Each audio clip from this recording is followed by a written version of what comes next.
Alfa Romeo s'étonne que Giovinazzi n'ait pas laissé passer Raikkonen. Bah il faut le virer, hein. De toute façon j'arrête pas de le dire, mais virez-le quoi. Vraiment.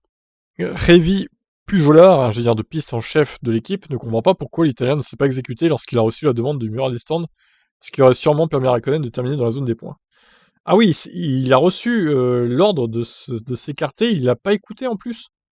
Non mais c'est... Alors là, franchement, Giovinazzi, s'il veut vraiment perdre sa place, il fait tout pour, hein. Franchement. Hein. Nous avons demandé à échanger nos positions, mais à ce moment-là aussi, Antonio commençait à prendre le rythme et a lui-même décidé qu'il voulait rester devant.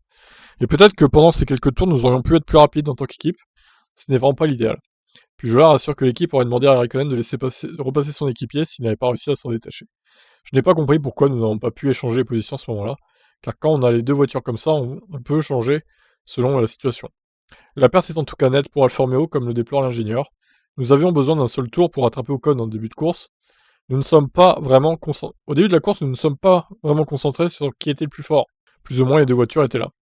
Nous ne savions pas combien de temps les conditions allaient rester comme ça, donc nous ne voulions pas mettre trop de stress ou échanger de position et laisser Kimi pousser fort et manquer de pneus trop rapidement.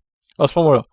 Après, Kimi, il gère bien les pneus, donc je pense qu'il les aurait pas détruits, ces pneus. À ce moment-là, nous voulions avoir un peu de marge, parce que personne ne savait si ce serait 20 tours, 30 tours, ou toute la course dans des conditions intermédiaires, mais à la fin de la course, c'était une autre histoire. À ce moment-là, oui, nous voulions échanger la position. Ce qu'a refusé donc Giovinazzi, il a fait un peu... il en a fait qu'à sa tête, il s'est dit, bon, c'est bon, j'accélère là, donc il va rester derrière, hein, Kimi. Et bah, franchement, Giovinazzi, là, je l'appréciais pas des masses avant ça, mais là, c'est clair que pour moi, il doit dégager. Hein. Il essaye même pas d'arranger la situation pour son équipe pour marquer un pauvre point.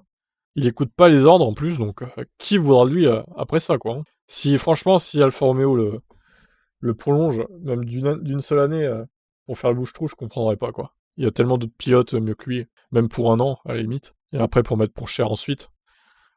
Non, faut qu'il dégage, vraiment. Bon, allez, je vous laisse commenter. Ciao.